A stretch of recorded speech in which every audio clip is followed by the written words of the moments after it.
Not every baseball card has to be completely serious. A lot of companies go out there and make funny cards as Easter eggs or just as errors in general. So today's video, I'm going to be going over 5 of these different cards. Let's roll the intro and get started in the video.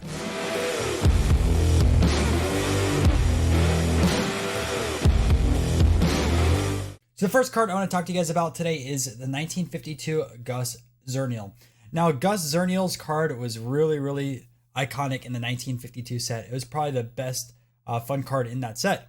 See, it had Gus with 6 baseballs on his bat, and he was giving the OK sign to the photographer. And you might not know who Gus Zurniel is, but the year before, he led the American League in home runs. So while he might not be a household name, back in the 50s, he was, as he hit a lot of home runs. So having the 6 baseballs on the bat in the OK sign, just out of set, it's not like the other 1952 cards, and it's a really fun one to take a look at.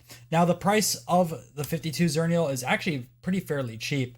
It is a lower numbered card, so it's not in that high series. So if you're looking for a cheap 52 card that's fun to have, take a look at the Gus Zurniel. Ripken's FF Era card is one of the best era cards in the hobby.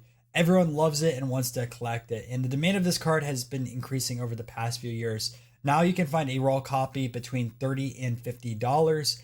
Graded is a lot higher. If you don't know who Bill Ripken is, he's the younger brother of Cal Ripken Jr.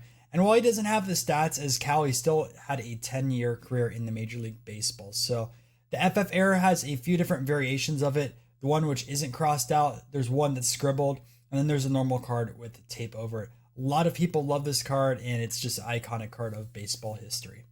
Now, the next one's a really fun card. It shows Brian Hunter with 2 bases and then a face mask covering his eyes.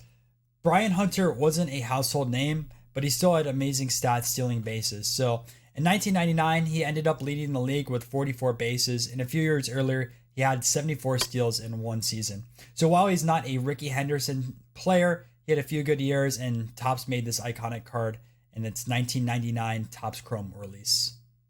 The next card is a fan favorite of everyone who smokes the devil's lettuce, and that is a 2003 Future Stars Bong Puffer card. Wow, this card has amazing history behind it. So back in 2003, one of the Topps designers, Wayne Walker, decided to put Bong and Puffer on the same card for the Future Stars. Now, in 2003, these Future Star cards were either top prospects in the game or players that played on the same team.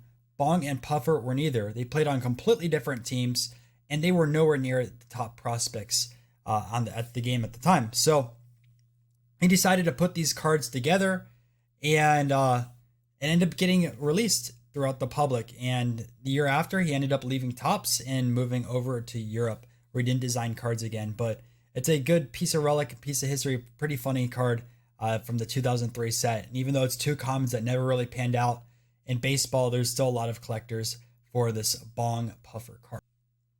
And the last one is the Shane Justin Bieber 2019 Stadium Club Era card. So back in 2019, Shane Bieber wasn't as good as a pitcher as he is today. We all see Shane Bieber striking out a ton of batters, having a low ERA and whip. But in 19, he was still kind of like a young prospect, a young arm in the league. And someone on the Topps team accidentally replaced Shane with Justin on the back of the card.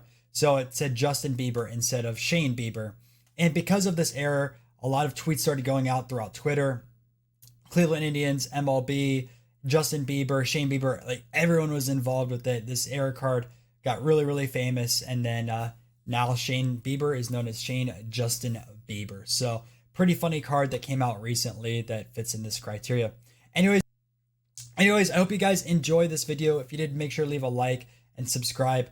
And then if you want to see me make another video on funny and weird cards, hit the like button, because if I get 30 likes, I'm going to be uploading another one of these videos. Did a ton of research for this. I found another about 20 to 30 cards. So I want to make a few more videos on this topic and have some fun with it. I'll catch you guys in another video. Enjoy.